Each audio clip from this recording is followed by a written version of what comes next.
Big Boss Telugu 9 first ఫైనలిస్ట్గా కళ్యాణ్ పడాలి నిలిచాడు. వరుస గేమ్స్లో తన సత్తా చూపి ప్రేక్షకులను ఫిదా చేశాడు. బిగ్ బాస్ 9 సీజన్లో మొదటి జవాన్గా ఎంట్రీ ఇచ్చాడు కళ్యాణ్. క్యామన్ మ్యాన్గా హౌస్లోకి అడుగు పెట్టాడు. మూడో వారం డేంజర్ జోన్లోకి వెళ్ళి ఎలిమినేట్ అవుతాడు అనుకున్నారు.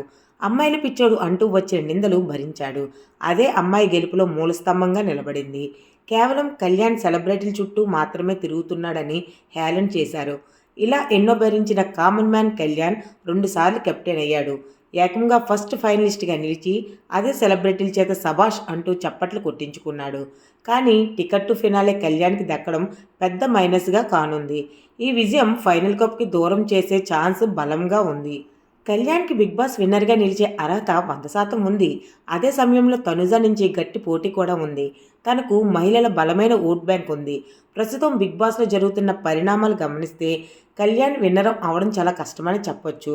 ఫస్ట్ ఫైనలిస్ట్ ట్రోఫీ తీసుకొని బిగ్ బాస్ విన్నర్ ట్రోఫీ వదిలేశాడేమో అనిపిస్తుంది. రీతు కళ్యాణ్ల మధ్య జరిగిన చివరి టాస్ కళ్యాణ్ గెలిపించేందుకు బిగ్ బాస్ ఇచ్చాడు అనిపిస్తుంది. అతను ఒక ఆర్మీ సైనికుడు కావాలనే పూర్తి ఫిజికల్ టాస్క్ పెట్టినట్లు తెలుస్తుంది. అమ్మాయి ప్రత్యర్థిగా ఉంటే ఇలాంటి టాస్క్ అవసరం లేదు.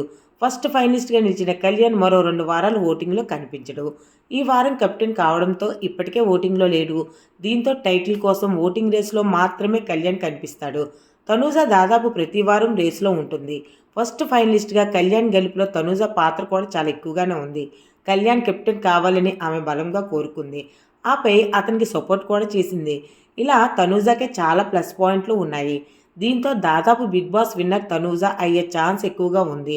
బిగ్ బాస్ తెలుగు చరిత్రలో రాహుల్ మినహా టికెట్ టు ఫినాలే అందుకున్న ఎవరు కూడా బిగ్ బాస్ ట్రోఫీ గెలవలేదన్నది గమనార్హం.